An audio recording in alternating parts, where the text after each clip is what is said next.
Good morning students, I hope you all are fine. आज बेटा हम स्टार्ट करेंगे अपना नया टॉपिक थ्योरी ऑफ डिमांड में, that is movements along a demand curve and shifts in demand curve. Now see the common thing is demand curve. First we will study the movements, other we will study the shifts. For this you need to see very important thing, that is जब हमने demand function किया था तो हमने देखा कि अगर px element की बात करेंगे, इसका मतलब own price of the commodity, then we had made only one demand curve. हमने क्या बनाया था? एक डिमांड कर्व। लेकिन जब P R Y T E हमने ये वाले डिटर्मिनेंट्स पढ़े थे, then we had made two separate demand curves. Second point to be noted is in this the price of the commodity had changed along with the quantity. Here the price remained same but the quantity changed. आप इस video को यहां पे pause कीजिए, demand function निकालिए और note कीजिए। यहां पर हमने एक डिमांड कर्व बनाया था, यहां पर दो बनाए थे। इस केस में हमारी प्राइस और क्वांटिटी दोनों चीजें चेंज थी। यहां पर सेम प्राइस पे डिफरेंट क्वांटिटीज की डिमांड या तो बढ़ी थी या कम हुई थी। क्लियर है जी? आगे समझिए। अब इन दो एलिमेंट्स को हम अलग अलग समझेंगे। पहला है जी movement along a demand curve, A part. Movements along a demand curve ये हमारे पास दो टाइप की होती हैं। एक होती है जी extension of demand and contraction of demand, और इन दोनों को कॉमनली हम बोलते हैं चेंजेस इन क्वांटिटी डिमांडेड। क्या बोलते हैं जी? Changes in quantity demanded. तो इसका मतलब जो पीएक्स एलिमेंट है उसकी वजह से जब भी क्वांटिटी डिमांडेड में चेंज आता है, राइज होता है या फॉल होता है, उसको बोलते हैं movement along a demand curve, changes in quantity demanded, या जो उसके इफेक्ट हैं वो क्या है? एक्सटेंशन ऑफ डिमांड या कॉन्ट्रैक्शन ऑफ डिमांड। मैं रिपीट कर रहा हूं, एक्सटेंशन ऑफ डिमांड या कॉन्ट्रैक्शन ऑफ डिमांड। तो यानी कि जब पीएक्स एलिमेंट में चेंज आता है own price of the commodity, तो या तो एक्सटेंशन होती है या कॉन्ट्रैक्शन होती है। क्लियर है? अब एक्सटेंशन कब होगी? जब own price of the commodity जो है वो फॉल होता है या डिक्रीज होता है। इसका मतलब प्राइस 5 से 4 रुपए आ गया, then what would happen? There would be an extension in demand. You will demand more. And if there is an increase in the own price of the commodity, then that would lead to contraction of demand. It means less of the quantity will be demanded. अब याद रखिए, movement होती है px element की वजह से और shifts होते हैं because of PX, PR, Y, T and ई।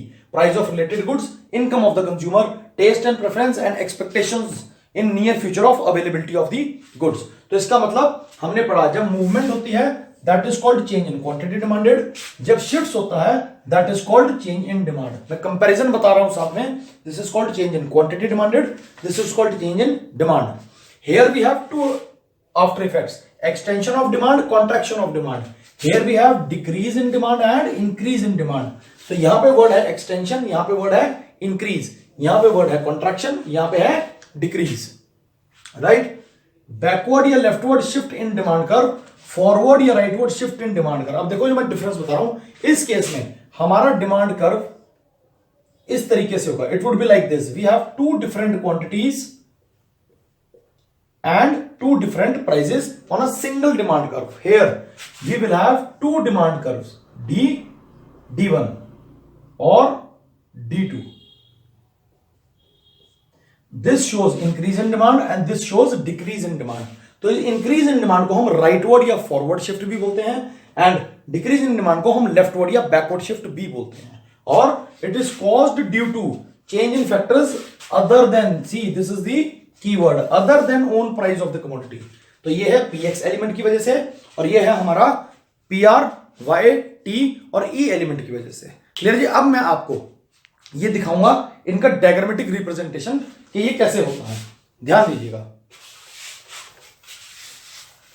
तो अब हम क्या करेंगे, एक तो बनाएंगे स्केड्यूल्स और साथ में उनके बनाएंगे हम ग्राफिकल रिप्रेजेंटेशन या डायग्रामेटिक रिप्रेजेंटेशन। तो सबसे पहला जो हमारे पास कंपोनेंट आया वो क्या आया जी? वो आया एक्सटेंशन ऑफ डिमांड। क्या गया जी? Extension of demand. अब देखिए, फर्स्ट एलिमेंट है एक्सटेंशन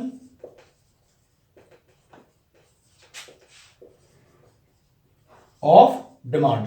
अब क्या कहते हैं देखिए, this is PX, this is QX. हमने बोला extension of demand occurs when own price of the commodity falls. तो you will demand more, so if it is 5 and 1 and 5, if price falls the quantity demanded increases, so the demand curve would be like this. See, x axis, y axis, quantity, price, point of origin. 5 and 1. If I say this is 1 and this is 5 and this is my original demand curve D. Now when price falls, quantity demanded extends. So it would get like this. Now price is 1 and quantity demanded is 5. So this is called extension of demand.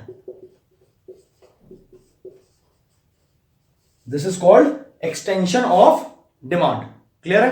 आगे बढ़ते हैं. अब हम देखेंगे contraction of demand. Next is contraction of demand या demand curve.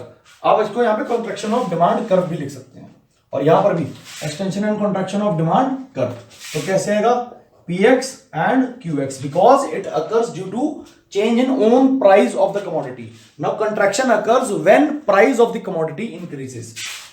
1, 5, 5, 1. Now see the demand curve would be like this. X-axis, Y-axis, price, quantity. Earlier at one price, quantity demanded is 5 units. So my initial demand curve is like this, D.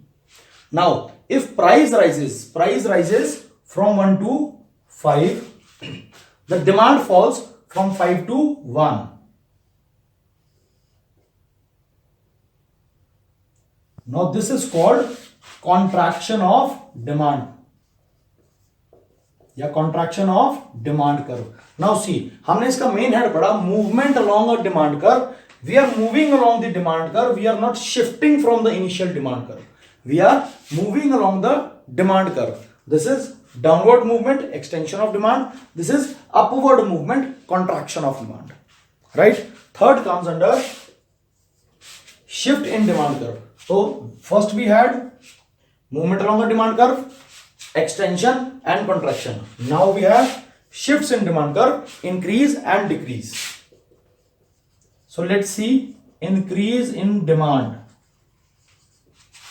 Yeah, shift in demand curve. Now increase in demand will occur when factors other than own price of the commodity change. Right? Let us see. And the price would remain constant. The demand curve would shift. It would shift to right or forward. तो क्या होगा बेटे? At one price earlier I was demanding 2 quantities. At one price I was demanding earlier 2 quantities. Now at price 1 I am demanding 5 quantities. So my demand curve has shifted from D to D1. This is called rightward shift, forward shift or increase in demand. So now see, here we had made a single demand curve and we moved along it. Price was changing, quantity was changing. Here the price remains constant, only quantity changes. Next comes decrease in demand. Px, Qx. Price remains same but quantity falls. जो आप demand कर रहे हैं that falls. The curve would be like this. X-axis, Y-axis, 0, point of origin, quantity and price. Now see, earlier I was demanding at one price quantity equal to 5. So my demand curve was like this. Now at same price I am demanding less. So my new quantity comes to price 2 and this is called a new demand curve D1. So this is called decrease in demand, backward shift in demand और leftward shift in demand.